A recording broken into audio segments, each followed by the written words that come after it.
بسم اللہ الرحمن الرحیم الحمدللہ رب العالمین والصلاة والسلام علی اشرف الانبیاء وسید المرسلین اما بعد رب اشرح لی صدری ویسر لی امری واحلل عقدۃ من لسانی یفقہوا قولی ربنا زدنا علما۔ آج ہم انشاءاللہ سورہ آل عمران اس کی آیت 164 سے 168 تک پڑھیں گے، اور ان آیات کے اندر ہمارے سامنے جو موضوعات آنے والے ہیں ان میں سب سے پہلا موضوع وہ پیارے رسول صلی اللہ علیہ وسلم کے حوالے سے ہے کہ اللہ رب العزت نے نبی اکرم صلی اللہ علیہ وسلم کی بشریت کو انسانوں کے لیے، مومنوں کے لیے بطور احسان پیش کیا ہے، اور پھر اس کے ساتھ ساتھ اللہ رب العزت نے جو نبوت کے عظیم مقاصد ہوا کرتے ہیں ان کی نشاندہی کی ہے۔ اور پھر اس کے بعد جو اگلا موضوع ہمارے سامنے آئے گا اس میں اللہ رب العزت نے جب کوئی مصیبت میں انسان پڑ جاتا ہے، کوئی مصیبت واقعہ ہوتی ہے، تو اس پر انسان کو کیا رویہ اختیار کرنا چاہیے اور اس میں اپنا محاسبہ انسان کرے، اس کی طرف توجہ دلائی ہے۔ اور پھر اس کے بعد اللہ رب العزت نے جو منافقین ہیں اور بہانہ ساز منافقین جو ہر جگہ جگہ پر وہ کام سے بچنے کے لیے بہانے بناتے ہیں، اللہ رب العزت نے ان کو ایکسپوز کیا ہے اور ان کے بارے میں اللہ رب العزت نے آیات نازل فرمائی۔ تو آج کا درس شروع کرتے ہیں اپنے پہلے موضوع سے۔ اللہ رب العزت ارشاد فرماتے ہیں، اعوذ باللہ من الشیطان الرجیم، لقد من اللہ علی المؤمنین۔ لقد یہ دو حروف ملے ہوئے ہیں، لام جو لام تاکید جسے کہتے ہیں، جس کے اندر تاکید پائی جاتی ہے، یعنی یقیناً۔ قد کا مطلب بھی تحقیق یہ کیا جاتا ہے، لیکن مطلب وہی کہ یعنی یقیناً اس کے اندر بھی ایک تاکید ہے، تو یعنی دو یہ تاکید والے لفظ اکٹھے کیے گئے ہیں، یعنی یقیناً، یقین در یقین، مننا۔ اب یہاں پر یہ جو لفظ ہے من، یہ میم نون نون ہے اصل میں، اور اسی وجہ سے ایک نون یہاں پر لکھ کر اس کے اوپر تشدید ڈالی گئی ہے، مننا۔ تو جب کسی حرف کے اوپر، کسی لفظ پر تشدید ہو تو اس کے اندر، لفظ کے اندر شدت پیدا کی جاتی ہے، یہ شدت کے لیے یہ تشدید لائی جاتی ہے عربی زبان کے اندر۔ تو لہٰذا یہاں پر من کا جو اصل مطلب ہے وہ ہے احسان۔ اللہ رب العزت کا ایک احسان ہے یہ، من اللہ، اللہ نے احسان کیا، لیکن نون کے اوپر کیونکہ تشدید ہے، اور من کا لفظ بذات خود اپنے اندر بہت بڑے احسان کو سموئے ہوئے ہوتا ہے، یعنی یقیناً اللہ رب العزت نے بہت بڑا احسان کیا ہے، یعنی صرف ایک احسان نہیں بلکہ بہت بڑا احسان ہے۔ کیا؟ علی المؤمنین، علی اوپر، المؤمنین مومن کی جمع ہے، مومنوں کے اوپر، اذ جب، بعث جب اس نے بھیجا، جب اس نے مبعوث کیا، فیہم، فی میں، ہم ان کے اندر، یعنی جب اللہ رب العزت نے مومنوں ہی کے اندر سے ان کے پاس بھیجا، رسولاً، ایک رسول۔ اور رسول کا معنی ہم جانتے ہیں، رسول بھی اصل میں ارسال، جیسے اردو میں بھی لفظ ارسال کا کہتے ہیں کہ خط ارسال کیا، یعنی بھیجا، اور اسی معنی میں یعنی اللہ رب العزت جب کسی کو منتخب کر کے کسی امت کی طرف بھیجتے ہیں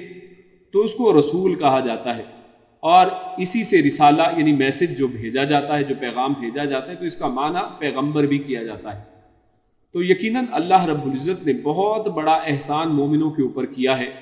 اور وہ احسان کیا ہے کہ اللہ رب العزت نے انہی میں سے ایک رسول بھیجا ہے، من انفسہم، یعنی ان میں ایک رسول بھیجا ہے، اور وہ کہاں سے آیا ہے؟ من سے، انفسہم انہی میں سے، یعنی ایک تو ان میں رسول بھیجا، اور وہ رسول کہیں باہر سے نہیں آیا ہے بلکہ انہی میں سے ہے۔ یتلو، وہ تلاوت کرتا ہے، وہ پڑھتا ہے، علیہم، ان کے اوپر، آیاتی ہی، اس کی آیات۔ اور آیت کا مطلب دو معنی ہے، ایک تو آیت جو قرآن کریم کی جیسے آیات ہے، اور اسی طرح نشانیاں جو ہے یہ بھی آیت کا ایک معنی ہوا کرتا ہے۔ تو وہ نبی جو ہے، وہ رسول، وہ ان کے اوپر آیات پڑھ کر سناتے ہیں، ان کے اوپر آیات پڑھتے ہیں، وَيُزَكِّيهِمْ، اور یزکی، وہ تزکیہ کرتے ہیں، ہم، ان کا، یعنی وہ انہیں پاک کرتے ہیں۔ تزکیہ جو ہے اس کا معنی یہ ہوا کرتا ہے کہ کسی چیز کے اندر سے برائیوں کو یا اس کی خرابیوں کو، اس کی گندگی کو نکال دیا جائے اور پاکی اور اچھائی اس کے اندر ڈال دی جائے، تو اس چیز کو تزکیہ کہا جاتا ہے۔ تو وہ لفظ یہاں پر لایا گیا ہے. اللہ فرماتا ہے وَيُزَكِّيهِمْ، اور وہ پاک کرے انہیں، وَيُعَلِّمُهُمْ، اور وہ علم یعنی سکھائے، تعلیم دے، ہم یا ہم کا مطلب انہیں، یعنی ان کی وہ تعلیم کرے، ان کو وہ سکھائے. کیا چیز سکھائے؟ الکتاب، کتاب کی تعلیم دے، کتاب ان کو سکھائے. کتاب سکھانے سے مراد یعنی قرآن کریم کو سکھائے، والحکمہ، اور حکمت کو سکھائے. اور حکمت کا معنی اکثر مفسرین جیسے کیا کرتے ہیں وہ یعنی سنت ہے، وہ حدیث ہے. وَإِن كَانُوا، اور ان اگر کانوا، وہ سب تھے، من قبل، اس سے پہلے، لفی، البتہ، میں، لام وہی یعنی تاکید والا ہے، اور اس لام تاکید کی وجہ سے یہ جو شروع میں ہے وَإِن، اس کا معنی ویسے تو ان کا مطلب اگرچہ ہوا کرتا ہے، لیکن آگے کیونکہ لام تاکید ہے اس وجہ سے اگر ان کے آگے لام تاکید آ جائے تو ان کا مطلب انا کی طرح کیا جائے گا، اور انا کا مطلب ہے یعنی یقیناً، بے شک، یعنی مطلب یہ ہوگا وَإِن كَانُوا، اور بے شک وہ تھے، وہ سب تھے، یعنی یہ جن لوگوں کی طرف ان کو بھیجا گیا ہے اللہ کے نبی کو، من قبل، ان کی بعثت سے پہلے، ان کے بھیجے جانے سے پہلے، لفی، البتہ، میں، ضلال، گمراہی میں، مبین، کھلی، واضح، یعنی واضح گمراہی کے اندر وہ لوگ تھے. تو یہ آیت بڑی ہی عظیم آیت ہے، اور اس آیت کے اندر اللہ رب العزت نے نبی اکرم صلی اللہ علیہ وسلم کو ہم ہی میں سے، انسانوں ہی میں سے بھیجنے کو ایک بہت بڑا احسان قرار دیا ہے. اور اللہ رب العزت نے یہاں پر اس آیت کے اندر بڑے واضح طور پر یہ بیان فرمایا ہے کہ اللہ رب العزت نے فیہم، ایک تو یہ کہ ان میں بھیجا ہے، اور من انفسہم، انہی کے نفسوں میں سے بھیجا ہے، یعنی جو یہ لوگ خود ہیں اللہ رب العزت نے انہی میں سے ایک شخص کو منتخب فرمایا ہے، اور وہ ذات نبی اکرم صلی اللہ علیہ وسلم کی ذات مبارکہ ہے کہ اللہ رب العزت نے آپ کو ایک رسول کے طور پر منتخب فرما کر انسانوں کی طرف بھیج دیا ہے. اور اس سے ہمیں یہ پتہ چلتا ہے کہ نبی اکرم صلی اللہ علیہ وسلم کو یہ جو ایک بشر کو رسول بنا کر بھیجا ہے، اللہ رب العزت نے اس کو انسانوں کے لیے بہت بڑا احسان قرار دیا ہے. اس کو احسان کے طور پر یہاں پر ذکر کیا گیا ہے، اور اس کے اندر ہمارے سامنے 3 نکات ہمارے سامنے آتی ہیں کہ ایک بشر کے طور پر اگر نبی اکرم صلی اللہ علیہ وسلم کو جو بھیجا گیا اور اس کے اوپر احسان جتلایا گیا ہے، اس کو ایک احسان عظیم کہا گیا ہے، تو یہ ایسا کیوں ہے؟ تو اس میں اس کی 3 وجوہات ہمارے سامنے آتی ہیں. اس کی پہلی وجہ یہ کہ اس طرح ایک تو وہ اپنی قوم کی زبان اور لہجے میں اللہ کا پیغام پہنچائیں گے، کیونکہ جب کوئی شخص انہی کی اپنی قوم میں سے ہوا کرتا ہے تو یقیناً ان کی زبان کو، ان کی عادات کو، ان کے رسم و رواج کو، ان کے پورے طریقوں کو جانتا ہے، اور انہی کے انداز میں وہ پیغام پہنچاتا ہے، اور عام لوگوں کے لیے اس کو سمجھنا بہت ہی آسان ہو جاتا ہے. اور اس حوالے سے روایات کے اندر یہ چیز آتی ہے کہ نبی اکرم صلی اللہ علیہ وسلم کے پاس جب بعض اوقات مختلف قبائل آتے تھے تو نبی اکرم صلی اللہ علیہ وسلم ان کے قبیلوں کی بولیاں ان کے ساتھ بولا کرتے تھے، کیونکہ نبی انہی کی طرف، انہی لوگوں میں سے، عربوں میں سے بھیجے گئے تھے. تو عربوں کے اندر جتنے بھی مختلف لہجے تھے، جتنے بھی ڈیفرنٹ ڈائلیکٹس جو تھے، ان کے اندر بولنے کے جو ڈیفرنٹ انداز ہوا کرتے ہیں، جیسے ہمارے ملکوں کے اندر اگر پنجابی ہے تو پنجابی کے بے شمار مختلف انداز ہیں. سرائکی کا انداز ہے، پنجاب کا ایک مرکز کا انداز ہے، یہی آپ پنڈی، راول پنڈی، اسلام آباد میں چلے جائیں تو ایک مختلف انداز آپ کو ملے گا. تو نبی اکرم صلی اللہ علیہ وسلم بھی جب اپنے لوگوں کے ساتھ بات کرتے تو جیسا قبیلہ اور جیسے لوگ ہوتے ان کے ساتھ اسی انداز میں بات کرتے، تاکہ ان کو ایک اپنائیت اور ان کے ساتھ ایک انسیت پیدا ہو جائے. اور یہ ایک دائی اور مبلغ کے لیے بہت بڑی ایک خصوصیت ہوا کرتی ہے کہ وہ دائی اور مبلغ انہی کی طرح ان کے اندر سے، یعنی ایسا لگے کہ انہی کے اندر سے، اور یقیناً وہ انہی کے اندر سے تھے. اور فرمایا دوسرا اس کا مطلب ہمارے سامنے یہ آتا ہے کہ دوسرے لوگ ہم جسم ہونے کی وجہ سے ان سے مانوس ہوں اور آپ سے قریب ہوں. یعنی نبی اکرم صلی اللہ علیہ وسلم اگر انسان نہ ہوتے، انہی میں سے نہ ہوتے، کسی اور جگہ سے آئے ہوتے، تو یہ ایک ان کے لیے مانوسیت نہیں ہونی تھی اس کے اندر. اور تیسری ہمارے سامنے اس کی وجہ آتی ہے، اور انسان کے لیے انسان کو نبی بنا کر بھیجنا. اللہ رب العزت نے قرآن کریم میں ایک دوسرے مقام پر ارشاد فرمایا ہے کہ اگر زمین کے اوپر فرشتے چلتے پھرتے ہوتے، اگر زمین کے اوپر بسنے والے لوگ فرشتے ہوتے تو اللہ رب العزت ان کے اندر فرشتے ہی کو رسول بنا کر بھیجتا. اور اسی وجہ سے کیونکہ زمین کے اوپر کیونکہ انسان بستے ہیں تو اللہ رب العزت نے انسان ہی کو رسول بنا کر بھیجا ہے، کیونکہ ادروائز اگر کوئی اپوزٹ ہوتا، یعنی انسانوں کے اوپر اگر فرشتوں کو نبی بنا کر بھیج دیا جاتا تو ان کی پیروی ممکن نہ ہوتی۔ وہ کیوں؟ کیونکہ فرشتوں کی اپنی خصوصیات ہیں اور فرشتوں کی پیروی کرنا انسانوں کے لیے ممکن نہیں ہے، کیونکہ فرشتے ان کو اللہ رب العزت نے کسی بھی قسم کی خطاؤں سے بالکل پاک رکھا ہے۔ وہ تو اللہ رب العزت جو فرماتے ہیں صرف وہی کرتے ہیں، اور ان کے اندر کچھ چیزیں، یعنی ان کے اندر سلیکشن اللہ رب العزت نے رکھی ہی نہیں ہے کہ آپ اس میں سے یہ چنیں یا وہ چنیں، جبکہ انسانوں کو اللہ رب العزت نے اس طرح سے پیدا کیا ہے کہ انسان کے سامنے دونوں راستے رکھے ہیں، انسان ان میں سے ایک بہتر راستے کو چنتا ہے، جبکہ فرشتے وہ ان کو جو حکم دیا جائے صرف اس آرڈر کی وہ پیروی کرتے ہیں۔ نبی اکرم صلی اللہ علیہ وسلم جب امت کے لیے مختلف راستے اللہ رب العزت ان کو دیتا تو اللہ رب العزت اپنے امتیوں کے لیے، اپنی قوم کے لیے، امت کے لیے انہوں نے آسان راستے چنے ہیں، انہوں نے آسانیوں کو پسند فرمایا ہے۔ اللہ کے نبی صلی اللہ علیہ وسلم نے بے شمار ہمارے سامنے سنتیں ایسی ہیں کہ اللہ کے نبی صلی اللہ علیہ وسلم نے ارشاد فرمایا، یہی تراویح جو رمضان کے اندر ہم پڑھتے ہیں، اس حوالے سے انہوں نے کہا کہ میں نے اس کو فرض ہونے کے ڈر سے اس کو چھوڑ دیا کہ کہیں ایسا نہ ہو کہ اللہ فرض فرما دے۔ اور اسی طرح اللہ کے نبی صلی اللہ علیہ وسلم فرمایا کرتے کہ مسواک کے حوالے سے کہ مسواک کو کبھی کرتے تھے اور کبھی نہیں کرتے تھے، کہیں ایسا نہ ہو کہ اللہ رب العزت امت کے اوپر اس کو فرض قرار دے دے۔ تو نبی اکرم صلی اللہ علیہ وسلم کیونکہ ہمارے معاملات کو جاننے والے تھے، ہم میں رہنے والے تھے اور انسانوں کی کمزوریوں کو جاننے والے تھے، لہٰذا اسی لیے اللہ رب العزت نے انسانوں کے اندر ایک انسان کو ہی جو ہے وہ نبی اور رسول بنا کر بھیجا ہے، کیونکہ انسان کی کمزوریوں کو اور ان کی یعنی اسٹرینتھس کو اور ویکنیسز کو جاننے والا ہوا کرتا ہے، جبکہ فرشتے ان چیزوں سے ناواقف تھے۔ اس لیے اگر پیغمبر فرشتوں میں سے ہوتے تو ان ساری ضروریات سے محروم ہوتے جو تبلیغ اور دعوت کے لیے لازمی ہیں۔ اس لیے جتنے انبیاء بھی اللہ رب العزت نے بھیجے ہیں وہ سب کے سب بشر ہی تھے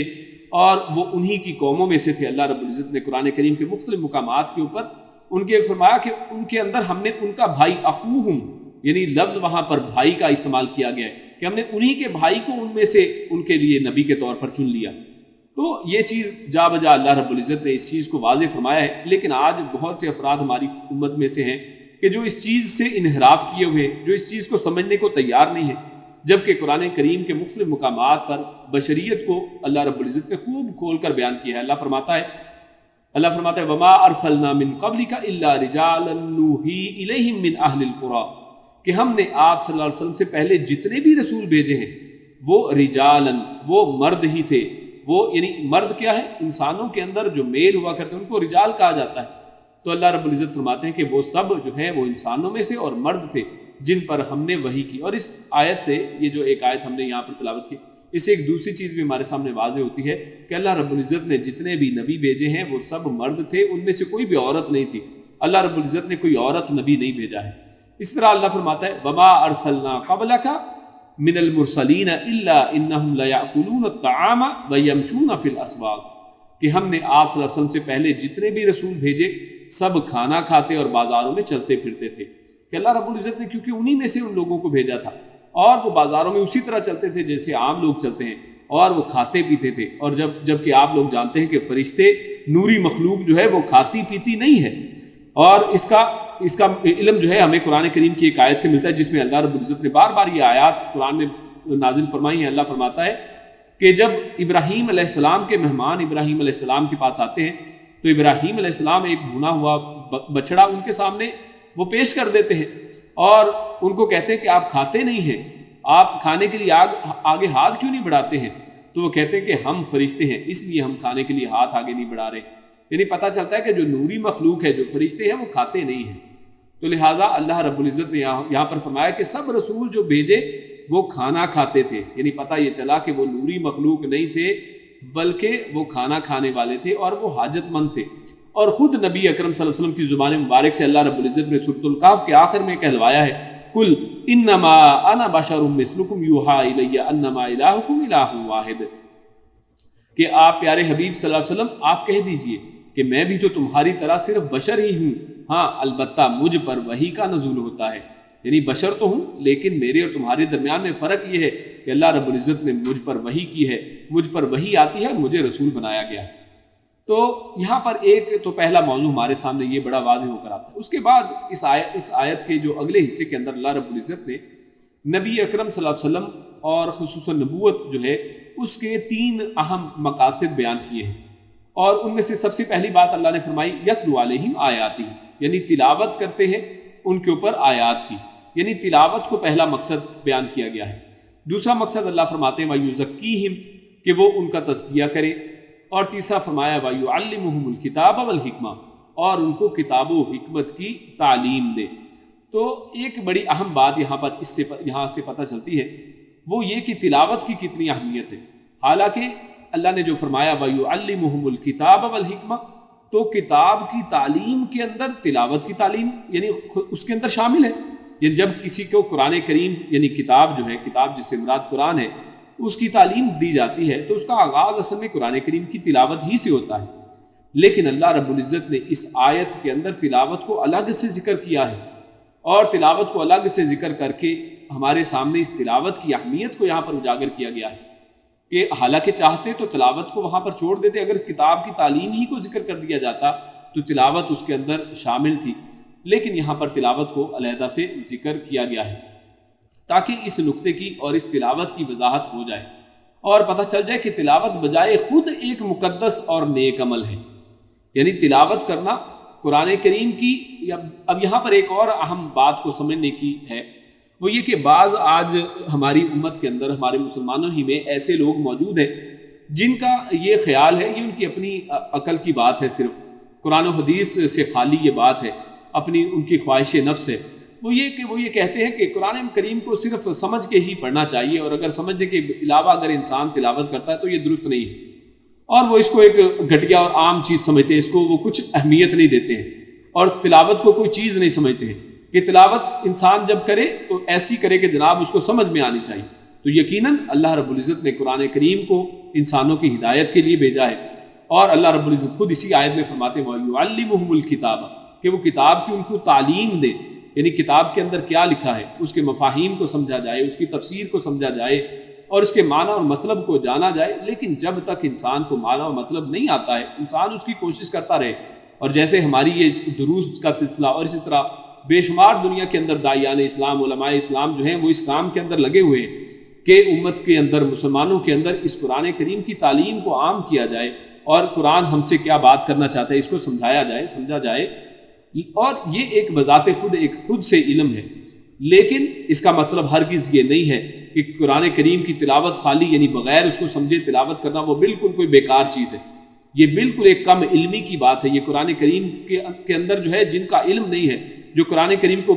پورے طریقے سے جانتے نہیں ہیں، یہ ان کی اصل میں باتیں ہیں۔ اور قرآن کریم کو جو لوگ پڑھتے ہیں، جیسے ہمارے سامنے یہ آیت آئی ہے جو بڑی وضاحت سے اس بات کو سمجھاتی ہے، ہمارے سامنے کھول کر رکھتی ہے کہ قرآن کریم کی تلاوت کو صرف تلاوت کی غرض سے کرنا، اس کے اندر چاہے اس کے اندر غور و فکر کرنا، وہ الگ سے ایک قابل عمل چیز ہے اور بڑے اجر و ثواب کی چیز ہے، لیکن قرآن کریم کو اپنی زبان کے ساتھ ادا کرنا، اپنے اس کو اچھی طرح سے تلاوت کرنا، یہ ایک الگ سے ایک چیز ہے، اور اللہ رب العزت نے اس آیت کے اندر اس کو بڑی وضاحت سے بیان کیا ہے۔ اور ان کے اس اعتراض کا ایک دوسرا رد بھی ہے کہ جب جو یہ اعتراض کرتے ہیں کہ قرآن کریم کو اگر سمجھ کے نہیں پڑھا ہے تو اس کا کوئی فائدہ نہیں۔ اللہ رب العزت کے پیارے رسول صلی اللہ علیہ وسلم نے جو حدیث معروف ہے، اللہ کے نبی صلی اللہ علیہ وسلم نے ارشاد فرمایا کہ جو شخص قرآن کریم کا ایک حرف کے اوپر 10 نیکیاں ہیں، اور پیارے رسول صلی اللہ علیہ وسلم نے وہاں پر جو مثال کے طور پر ایک لفظ ارشاد فرمایا، اللہ کے نبی فرماتے ہیں کہ میں یہ نہیں کہتا کہ الف لام میم حرف ہے، بلکہ الف حرف ہے، لام حرف ہے اور میم حرف ہے۔ یہ حدیث معروف ہے، سب لوگ اس کو جانتے ہیں۔ اب یہاں پر بڑی ایک نقطے کی اور غور کرنے کی بات ہے، اللہ کے نبی صلی اللہ علیہ وسلم اگر چاہتے تو کوئی اور لفظ بھی وہ مثال کے طور پر بیان کر سکتے تھے، لیکن پیارے رسول صلی اللہ علیہ وسلم نے یہاں پر الف لام میم کو مثال کے طور پر بیان کیوں کیا ہے؟ غور کیجیے، الف لام میم کا معنی کس کو معلوم ہے؟ اور اسی طرح قرآن کریم کے اندر جو حروف مقطعات جا بجا اللہ رب العزت نے کہیں پر کاف کہا ہے، کہیں پر نون کہا ہے، کہیں پر الف لام میم کہا ہے، اور کہیں پر یاسین کہا ہے، ہا میم کہا ہے، تو یعنی اللہ رب العزت نے یہ جو حروف مقطعات قرآن کریم کے اندر جگہ جگہ پر اتارے ہیں، ان کا معنی اور مفہوم سوائے اللہ کے کسی کو نہیں۔ یقیناً ان کا معنی مفہوم تو ہے، لیکن ہم میں سے کوئی بھی اس کو نہیں جانتا ہے، جتنا مرضی غور و فکر انسان کر لے، انسان ان کے معنی اور مفہوم کو جان نہیں سکتا ہے۔ اسی لیے اللہ کے نبی صلی اللہ علیہ وسلم نے یہاں پر اسی ایک لفظ کو یہاں پر مثال کے طور پر بیان کیا ہے کہ انسان اگر معنی اور مفہوم کو سمجھے بغیر بھی اگر انسان الف لام میم یا اس جیسے کوئی حروف کو پڑھتا ہے یا قرآن کریم کی تلاوت کرتا ہے جن کا معنی چاہے اس کو نہیں بھی سمجھ میں آتا ہے، اگر وہ اس کی تلاوت کرتا ہے تو یقیناً اس تلاوت کا بھی اس کو اجر و ثواب ملتا ہے، اور اس کے ایک ایک حرف کے بدلے میں اس کو 10 نیکیاں ملتی ہیں۔ اور یہ بڑی واضح اور محکم دلیل ان لوگوں کے خلاف ہے کہ جو لوگ تلاوت کو کوئی وقت نہیں دیتے ہیں، اس کو کوئی حیثیت نہیں دیتے ہیں، اور وہ کہتے ہیں کہ اس طرح عام جناب تلاوت کرنے کا کوئی فائدہ نہیں ہے۔ تو یقیناً تلاوت اس کا ایک اپنا فائدہ ہے، اور اصل میں یہاں پر دو ایکسٹریمز ہمارے سامنے ہیں۔ ایک وہ لوگ ہیں کہ جو لوگ اصل میں بالکل قرآن کریم کی تلاوت ہی نہیں کرتے ہیں، اور قرآن کریم کو صرف تعویذ بنانے کے لیے یا اس کا کتبہ بنا کر، لوح قرآنی کا ایک کتبہ حروف مقطعات کا بنا کر انہوں نے برکت کی غرض سے دیواروں کے اوپر لٹکایا ہوتا ہے، اپنی دکانوں پر لٹکاتے ہیں۔ ایک یہ ایکسٹریم ہے کہ جو قرآن کو بالکل اس مقصد سے نہیں پڑھتے ہیں کہ وہ پڑھنا ہی نہیں آتا ہے، یا پھر پڑھنے کو اس انداز میں بے مقصد سمجھتے ہیں۔ اور دوسری طرف وہ لوگ جو صرف اتنا فہم کے اندر اور قرآن کریم کے معنوں کے اندر ڈوبنے کے چکر میں وہ قرآن کریم کی تلاوت سے محروم رہ جاتے ہیں۔ تو ہم امت وسط ہیں، اور اہل سنت والجماعت ان کا منہج یہ ہے کہ ہم درمیانہ رستہ اختیار کرتے ہیں۔ ہم قرآن کریم کے اندر اس کی ہر آیت کو مانتے ہیں، اور نبی اکرم صلی اللہ علیہ وسلم کی احادیث مبارکہ کی روشنی میں اس قرآن کریم کو سمجھنے کی کوشش کرتے ہیں۔ اور ان تمام کے ساتھ ہمیں جو اس بات کی فہم جو ہمیں ملتا ہے وہ یہ کہ قرآن کریم کی تلاوت کا اپنا ایک معنی اور اس کا اپنا ایک مقصد ہے، اور اس کی اپنی ایک اہمیت ہے، اور اس کا اپنا ایک اجر و ثواب ہے۔ اور دوسری طرف قرآن کریم کا جو اصل مقصد ہے وہ یہ ہے کہ وہ ہماری ہدایت کے لیے نازل کیا گیا، اور یقیناً ہمیں اس کو سمجھنے کی بھی پوری کوشش کرنی چاہیے، اس کے لیے بھی وقت نکالنا چاہیے، اور اس کے لیے علماء کے ساتھ رجوع کرنا چاہیے۔ اور اس کے علاوہ اللہ رب العزت نے اس آیت میں جو ارشاد فرمایا وَيُزَكِّيهِمْ، اور وہ ان کا تزکیہ کرے، تو تزکیہ کو بھی اللہ رب العزت نے ایک نبی کے لیے ایک اس کے مقاصد میں سے ایک اہم مقصد بیان کیا، اور یقیناً یہ ایک بہت بڑا مقصد ہے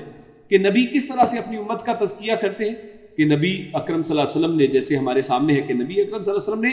توحید کی وضاحت کی ہے، اور ہماری روحوں کو اور امت کے جو روحیں اور ان کے اندر جو ہے نفس ہے اس کی پاکیزگی کا بھی خیال کیا ہے کہ ان کے نفسوں کو شرک سے پاک کر دیا جائے، توحید کے ساتھ توحید کو ان کے دلوں کے اندر ڈال دیا جائے، اور شرک کو ان کی اندر سے نکال دیا جائے۔ اس کے اوپر بھی آپ صلی اللہ علیہ وسلم نے محنت کی ہے، اور آپ صلی اللہ علیہ وسلم نے دوسری طرف جو انسان کے اندر جو اخلاق ہوا کرتے ہیں، کیونکہ یہ جو امت کا اگر ہم حال دیکھیں مشرکین مکہ کا، جس کا یہاں پر ذکر اللہ نے آخر میں کیا ہے وَإِن كَانُوا مِن قَبْلُ لَفِي ضَلَالٍ مُبِينٍ،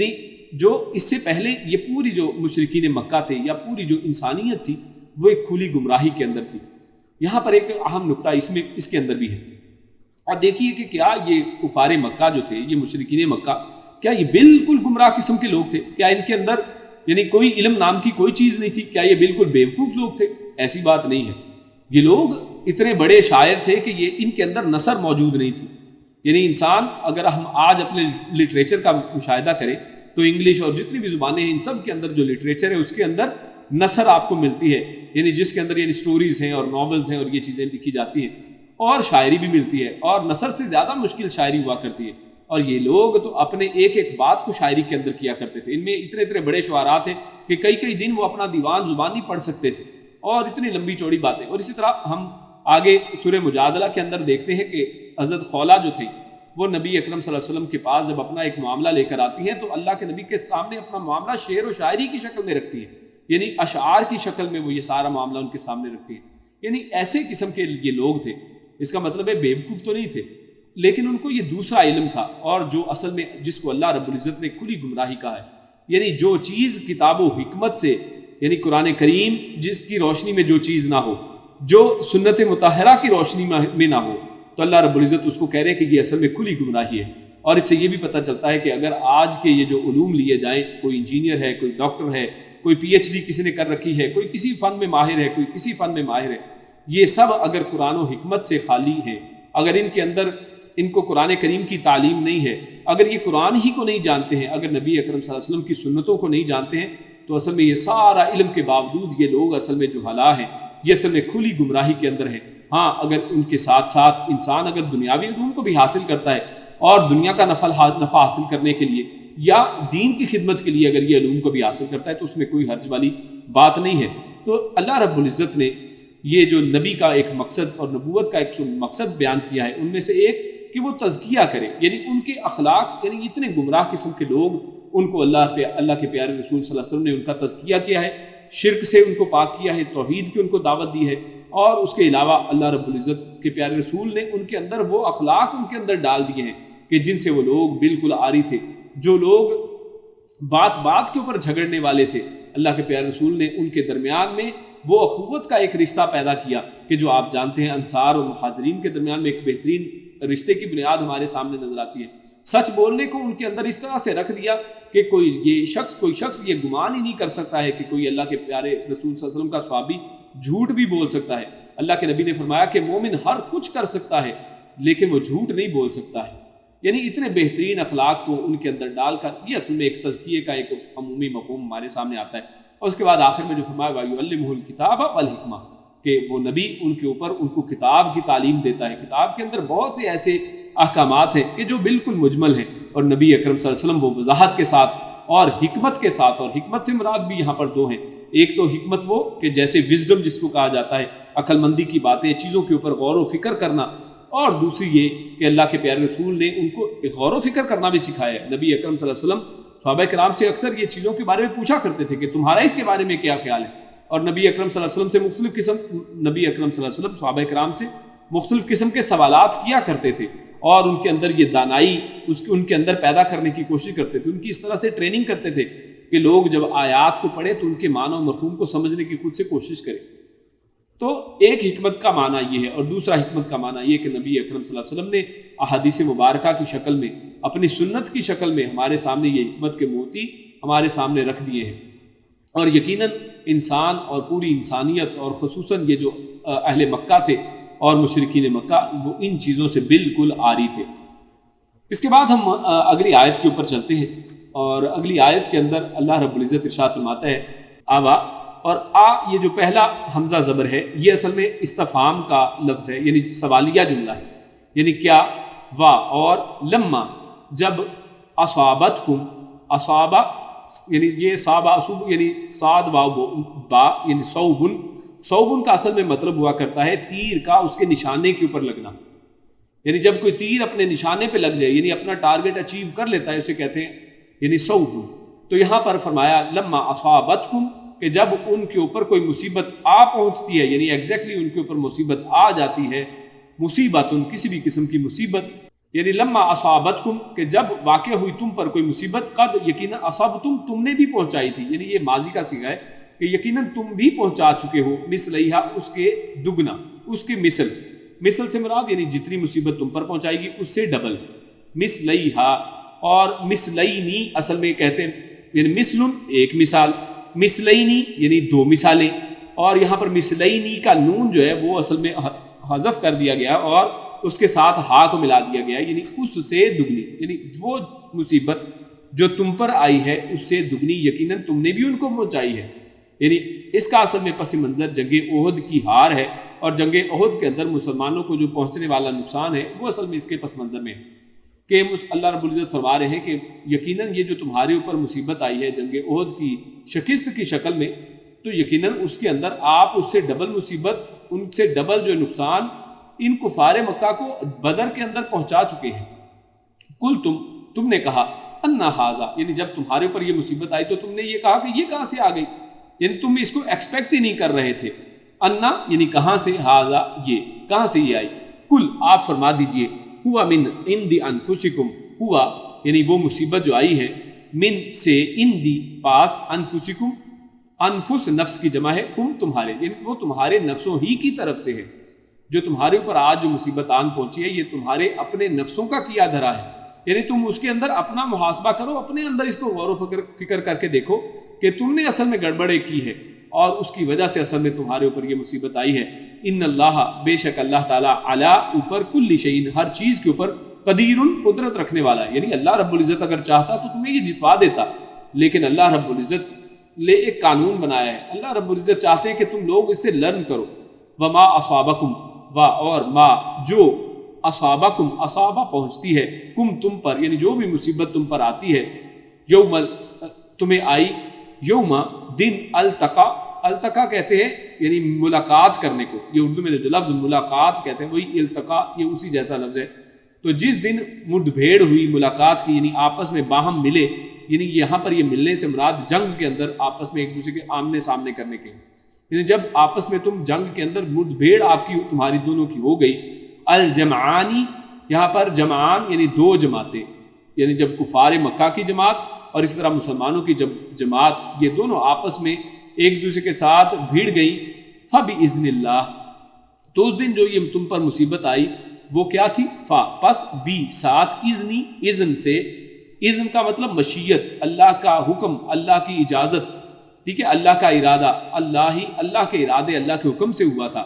وَلْيَعْلَمَ، اور اس کا ایک مقصد یہ بھی تھا، لی تاکہ، اور لی تاکہ، یعلم وہ جان لے، یعنی اللہ رب العزت تاکہ جان لے، اللہ رب العزت واضح کر دے المؤمنین مومنوں کو، یعنی اللہ رب العزت مومنوں کا امتحان لینا چاہتا تھا. تو ایک اس کا مقصد یہ تھا کہ مسلمانوں کو، مومنوں کو علیحدہ کر دیا جائے، مومن الگ ہو جائیں، جس کا آگے بھی اگلی آیت کے اندر اللہ نے ذکر فرمایا وَلْيَعْلَمَ الَّذِينَ نَافَقُوا، تاکہ اللہ رب العزت جان لے کہ کون لوگ منافقت کرنے والے ہیں، مومنوں کو اللہ رب العزت الگ کر لے اور منافقوں کو الگ کر لے. تو اس آیت کے اندر جو ہمارے سامنے جو اصل موضوع ہمارے سامنے بڑا موضوع آتا ہے وہ یہی ہے کہ جب بھی انسان کے اوپر کوئی مصیبت آتی ہے تو انسان کو چاہیے کہ اس مصیبت کے اندر انسان دوسروں کے اوپر پوائنٹ کرنے کے سے پہلے اور اس کے لیے کسی کے اوپر الزام دینے سے پہلے اپنا جائزہ لے. انسان دیکھے کہ خود جو ہے اس کی اپنی نفسوں کی وجہ سے، اس کے اپنی کسی کرتوت کی وجہ سے، اپنے کسی عمل کی وجہ سے اس کے اوپر یہ مصیبت آئی ہے. اور اللہ نے فرمایا کل ہوا من عند انفسکم، کہ آپ فرما دیجیے کہ یہ تمہارے اپنے نفسوں ہی کا کیا دھرا تھا. تو اصل میں یہ شروع میں جو اللہ نے بات کی ہے کہ اولما اصابتکم مصیبت، کہ جب پہنچی تم پر ایک مصیبت، تو یہ مصیبت اصل میں کیا مصیبت تھی؟ تو یہ اس مصیبت سے مراد اصل میں ایک تو یہ ہے کہ نبی اکرم صلی اللہ علیہ وسلم کو اس جنگ کے اندر آپ جانتے ہیں کہ اللہ کے نبی صلی اللہ علیہ وسلم کو بھی ان تمام یعنی نافرمانیوں کی وجہ سے، جنگ کے اندر شکست کی وجہ سے اللہ کے نبی صلی اللہ علیہ وسلم وہ ایک گڑھے کے اندر گر جاتے ہیں. وہ آپ صلی اللہ علیہ وسلم کے دندان مبارک جو ہیں وہ شہید ہو جاتے ہیں، اور اللہ کے نبی صلی اللہ علیہ وسلم جو خود پہنی ہوئی تھی وہ ان کی کڑیاں جو ہیں اور ان کی زرہ کی کڑیاں آپ کے جسم کے اندر اس طرح دھس جاتی ہیں کہ صحابی جب ان کو کھینچ کر نکالنے کی کوشش کرتے ہیں تو ان کے اپنے دانت ٹوٹ جاتے ہیں،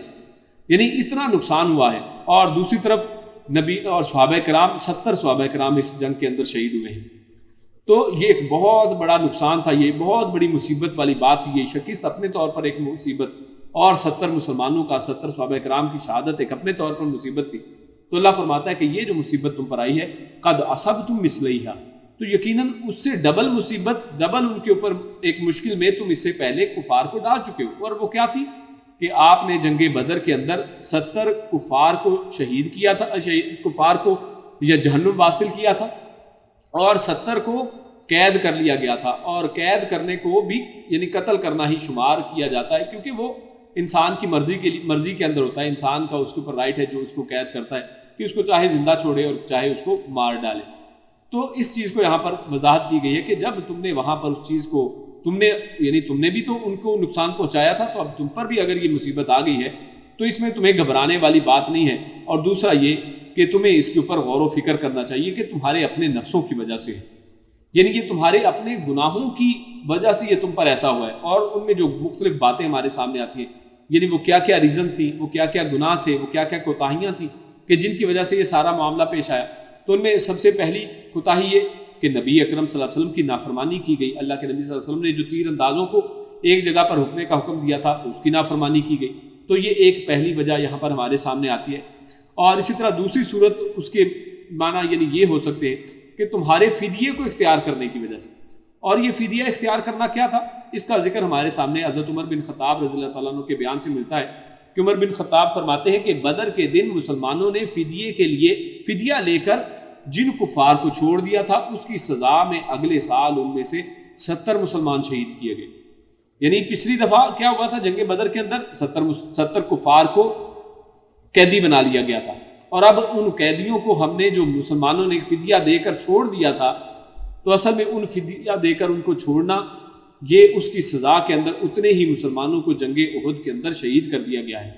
اور اس وجہ سے صحابہ کرام کے اندر آپ جانتے ہیں کہ افراتفری مچی، اور حضور رسالت مآب صلی اللہ علیہ وسلم کے سامنے کے 4 دانت ٹوٹ گئے. آپ صلی اللہ علیہ وسلم کے سر مبارک پر خود تھا وہ بھی ٹوٹا، اور چہرہ مبارک لہو لہان ہو گیا.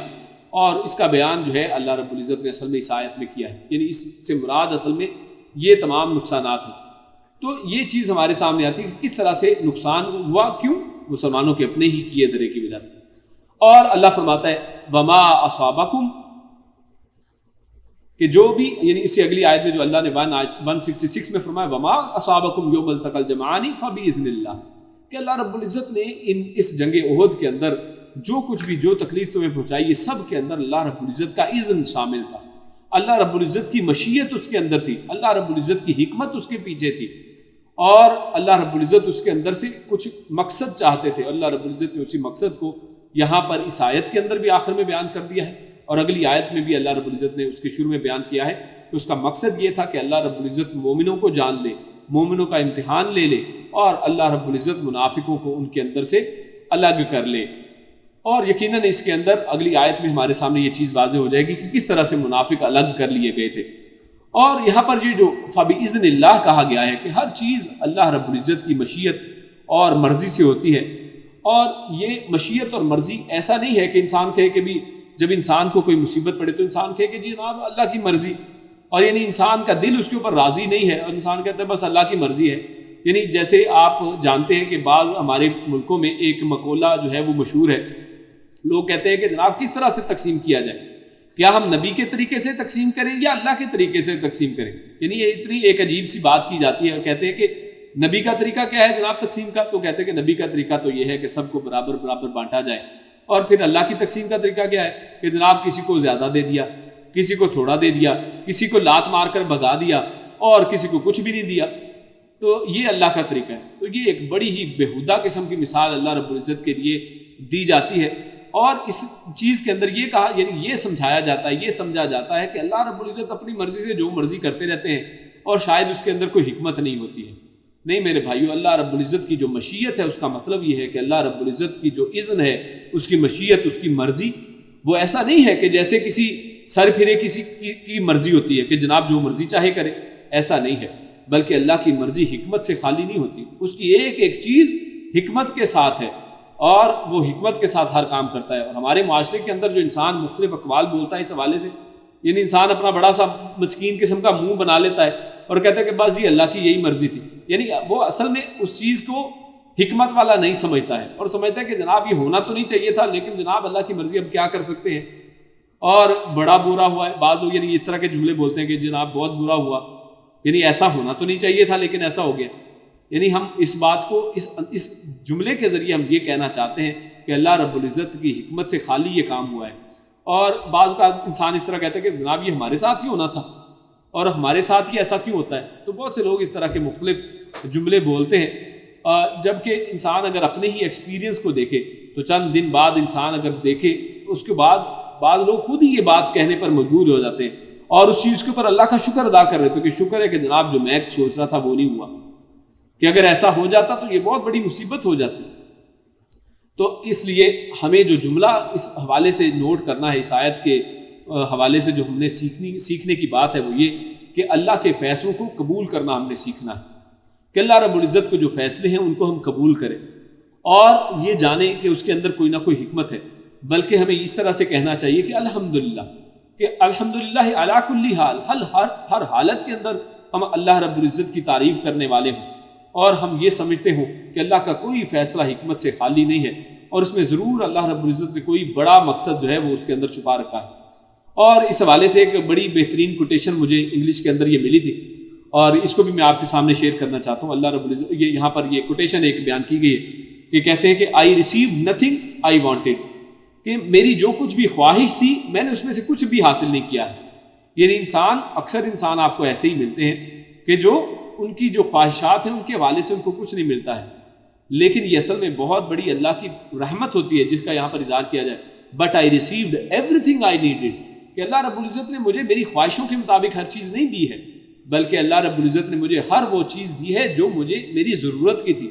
کیونکہ بعض اوقات انسان ایسی خواہشیں کر بیٹھتا ہے کہ جو اس کے حق میں بہتر نہیں ہوتی۔ انسان یہ خواہش کرتا ہے کہ جناب میں باہر چلا جاؤں، میرا جناب امریکہ کا ویزا لگ جائے، لیکن اس کے ساتھ انسان جو ہے اپنے ایمان ہی کو کھو بیٹھے وہاں پر جا کر۔ تو ہمیں تو معلوم نہیں ہے ان چیزوں کا، اللہ رب العزت جانتے ہیں کہ آگے کیا ہونے والا ہے، تو اس لیے اللہ رب العزت جو میری ضرورت کی چیز ہے وہ مجھے دے دیتے ہیں، اور ہر چیز وہ مجھے جو میری ضرورت کی ہے وہ مجھے مل جاتی ہے، جو اصل میں مجھے چاہیے ہوتی ہے۔ جو میری خواہش ہے وہ مجھے نہیں ملتی، اور ایک انسان کی خواہش ہے، اور اس کے مقابلے میں ایک اللہ رب العزت جو ہے وہ جو چاہتے ہیں، جو اس کا اذن ہے وہ ہے، اور ہوتا وہی ہے جو اللہ رب العزت چاہتے ہیں، اور یقیناً وہی اصل میں درست بات ہوتی ہے، کیونکہ اللہ رب العزت جو چاہتے ہیں وہ اس کے اندر ایک بہت بڑی حکمت ہوا کرتی ہے۔ اس کے بعد ہمارے سامنے جو آخری موضوع آج کا آتا ہے وہ منافقین کا اللہ رب العزت نے ان کو یہاں پر ایکسپوز کیا ہے، اور اللہ رب العزت ارشاد فرماتے ہیں، اور اس حوالے سے جو مصیبت کے پیچھے بات چلی کہ اللہ رب العزت کسی بھی مصیبت میں انسان کو ڈالتا ہے تو اس کا مقصد اللہ نے بیان کیا پہلی آیت میں، وَلِيَعْلَمَ الْمُؤْمِنِينَ، کہ اللہ رب العزت مومنوں کو الگ کر لے، مومنوں کو اللہ رب العزت جان لے، چھانٹی کر لے، وَلِيَعْلَمَ الَّذِينَ نَافَقُوا، اور دوسرا مقصد یہاں پر بیان کیا جا رہا ہے وا اور لی، تاکہ یعلم وہ جان لے سے مراد یعنی وہ ظاہر کر دے، اور اس کا علم سب لوگوں کو ہو جائے، الذین کے وہ لوگ جو نافقو جنہوں نے منافقت کی، کہ منافق لوگ جو ہیں وہ بھی واضح ہو کر سامنے کھل کر سامنے آ جائیں۔ وکیل لہم، وا اور کیلا کہا گیا لہم ان سے، تعالو کہ تم سب آؤ، یعنی ان منافقین سے کہا گیا کہ تم بھی ہمارے ساتھ آؤ، قاتلو تم سب جنگ کرو، قتال کرو، فی سبیل اللہ اللہ کے راستے میں، او یا ادفعو یا پھر دفاع کرو، یعنی دفاع کا مطلب یہ ہے کہ تم یعنی دشمن کو پھر دھکیلو پیچھے، دفع کرنا کا مطلب کہتے ہیں دھکیلنا، دفع کرنا، تو یا پھر دشمن کو پیچھے دھکیلو، یعنی ان سے اگر ویسے لڑنا نہیں چاہتے تو کم سے کم دفاع کے لیے تم لڑو۔ اور دفاع اصل میں یہ اس زمانے میں یعنی ان کی جو قومی حمیت ہوا کرتی تھی اپنے علاقے کے یعنی اپنے وطن کو بچانے کے لیے، کم از کم اپنے وطن کی خاطر ہی لڑ لو، اس کی دفاع کی خاطر ہی لڑ لو۔ قالو تو ان سب نے کہا، یعنی یہ منافقین کا جواب بیان کیا جا رہا ہے، لو نعلم، انہوں نے یعنی جواب کیا دیا، بہانہ کیا بنایا، لو اگر، نعلم ہم جانتے، قتالا لڑائی، یعنی اگر ہم قتال کرنا جانتے ہوتے، لتبعناکم، تو لا یہ یہاں پر لا جو ہے یہ لام تاکید ہے، تو ضرور اتبعناکم، اتبعنا یعنی ہم پیروی کرتے، ہم پیچھے پیچھے آتے تمہارے، یعنی ہم تمہاری پیروی کرتے، یعنی جیسے تم قتال کے لیے جا رہے ہو ہم بھی تمہارے ساتھ قتال کے لیے جاتے، اگر ہم جانتے ہوتے قتال، اگر ہم لڑائی کو جانتے ہوتے۔ اب اس کی تفصیل آگے بڑھیں گے۔ ہم للکفر یومئذ اقرب منہم للایمان، ہم وہ سب، للکفر لی کے لیے، کفری کفر کے لیے، یومئذ اس دن، اقرب زیادہ قریب تھے، منہم ان سے، للایمانی ایمان کی نسبت، یعنی وہ سب منافقین جو ہیں اس دن ایمان کی نسبت، کیونکہ یہ لوگ ظاہر تو ایمان کو کرتے تھے، تو اللہ فرما رہا ہے کہ اس دن یہ ایمان کی نسبت اپنے کفر کے زیادہ قریب تھے۔ یقولون وہ کہتے ہیں، وہ سب کہتے ہیں، بی افواہہم، بی ساتھ افواہ یہ منہ کو کہتے ہیں، اپنے منہوں سے وہ کہہ رہے ہیں، ما لیسا جو نہیں ہے، فی قلوبہم، فی میں قلوبی دل، ہم ان کے جو ان کے دلوں میں ہے، یہ اپنے منہوں سے وہ نہیں کہہ رہے ہیں، یعنی ابھی بھی اتنا کچھ کہنے کے باوجود ابھی بھی ان کے دلوں کے اندر اور بھی بہت سی خباثت جو ہے وہ ہے، وہ اپنے منہوں سے جو کہہ رہے ہیں وہ نہیں ہے جو ان کے دلوں میں ہے۔ واللہ اور اللہ تعالیٰ، عالم وہ خوب جاننے والا ہے، بما ساتھ اس کے جو، یکتمون وہ سب چھپاتے ہیں، یعنی جو یہ لوگ کفار، یہ منافقین چھپا رہے ہیں، اللہ رب العزت کو خوب جاننے والا ہے، یہ اللہ سے کچھ چھپا نہیں سکتے۔ تو اصل میں اللہ رب العزت نے یہ جو اس آیت کا آغاز کیا ہے، وَلِيَعْلَمَ الَّذِينَ نَافَقُوا، تو احد میں جو مسلمانوں کو نقصان پہنچا، تو اس نقصان کے پیچھے اللہ نے ایک دوسری ریزن یہ بیان کی، اس کا مقصد یہ بیان کیا تاکہ منافق جو ہیں وہ الگ ہو جائیں مسلمانوں سے، اور مسلمان اور منافق کی پہچان ہو جائے۔ اصل میں اس کے حوالے سے ایک اور بات ہمیں جاننی ہے، وہ یہ کہ یہ جو عبداللہ بن ابی اور اس کا جو ایک گروہ تھا، منافقین کا ایک گروہ، اور یہ جو رئیس المنافقین عبداللہ بن ابی تھا، یہ جنگ بدر میں یہ اصل میں منافق یہ اسلام قبول نہیں، اس نے نہیں کیا تھا، یہ جنگ بدر کے بعد اصل میں اسلام قبول اس نے کیا، یہ اس کے بعد مسلمان ہوا، اور اس کا جو منافقت تھی، اس کا جو نفاق تھا وہ ابھی ایکسپوز نہیں ہوا تھا، ابھی کسی کو معلوم نہیں تھا کہ یہ منافق ہے یا کون ہے۔ تو اللہ رب العزت یہ چاہتے تھے کہ ان لوگوں کی منافقت کو ظاہر کر دیا جائے، تو اصل میں یہ تمام معاملے کے اندر اس کے پیچھے دوسرا مقصد جو اللہ نے بیان کیا وہ یہ، تاکہ اللہ رب العزت یہ عبداللہ بن ابی اور اس کے ساتھ جو منافقوں کی ایک جماعت ہے، ان کے نفاق کو مسلمانوں کے اوپر اوپن کر دیا جائے، کھول دیا جائے۔ تو لہٰذا یہاں پر یہ منافقت اس جنگ احد کے اندر ان کی واضح ہمارے سامنے کھل کر آ جاتی ہے، اور اللہ فرماتا ہے کہ ان کی منافقت تاکہ کھل کے سامنے آ جائے۔ وَقِيلَ لَهُمْ تَعَالُوا، اور ان سے کہا جاتا ہے کہ آؤ ہمارے ساتھ،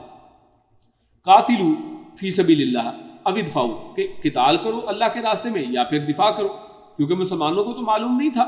کہ یہ لوگ جو ہیں یہ مسلمان ہی نہیں ہیں، یہ تو اندر سے منافق ہیں۔ تو اس لیے چند مسلمان جو ہیں وہ ان کو سمجھانے کی بڑی پوری کوشش کرتے ہیں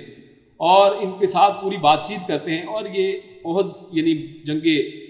یہ مدینہ منورہ سے باہر نکل کر جنگ احد یعنی میدان احد جو ہے اس کے راستے میں جو شوت کا مقام ہے وہاں پر پہنچنے پر عبداللہ بن ابی جو ہے وہ اصل میں رک جاتا ہے، اور اپنے ساتھ جو 300 دوسرے منافقین تھے ان کے ساتھ یہ کہتا ہے کہ ہم لوگ واپس جائیں گے، ہم آگے نہیں جانا چاہتے، ہم قتال نہیں کرنا چاہتے۔ تو ان کو سمجھانے کی کوشش کی جاتی ہے، لیکن یہ لوگ نہیں مانتے ہیں، اور اس طرح سے یہ 300 لوگ جو ہیں یہ پیچھے چلے جاتے ہیں، اور یہ وہاں پر بہانہ کیا بناتے ہیں، اور اس بہانے کا ذکر اللہ رب العزت نے یہاں پر بیان کیا ہے کہ اللہ وہ فرماتا ہے قالوا لو نعلم قتالا لاتبعناکم، کہ اگر ہمیں قتال کرنا آتا ہوتا تو ہم ضرور تمہاری پیروی کرتے، ہم ضرور تمہارے ساتھ چلتے۔ تو یہاں پر اصل میں اس کی بھی جو مختلف معنی جو ہمارے سامنے آتے ہیں، اس کا ایک معنی تو یہ ہمارے سامنے آتا ہے کہ وہ کہنے لگے کہ کوئی لڑائی اصل میں نہیں ہوگی،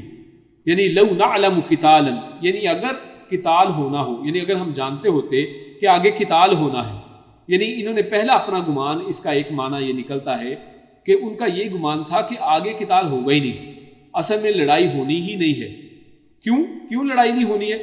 یعنی اصل میں یہ ایک طنزیہ انداز میں کہہ رہے ہیں کہ آگے لڑائی پھر یعنی کیسے ہو سکتی، وہاں پر 3000 لوگ ہیں، یہ جناب صرف 1000، اور بلکہ یہ 300 اگر واپس چلے جاتے ہیں تو 700 لوگ جو باقی مسلمانوں کے بچتے ہیں، تو یہاں پر لڑائی کیسی؟ یہ تو یعنی سیدھی ان کا خیال یہ تھا کہ یہ تو خودکشی والی بات کہ اتنے زیادہ کفار کے سامنے 700 مسلمان کس طرح سے ٹھہر سکتے ہیں۔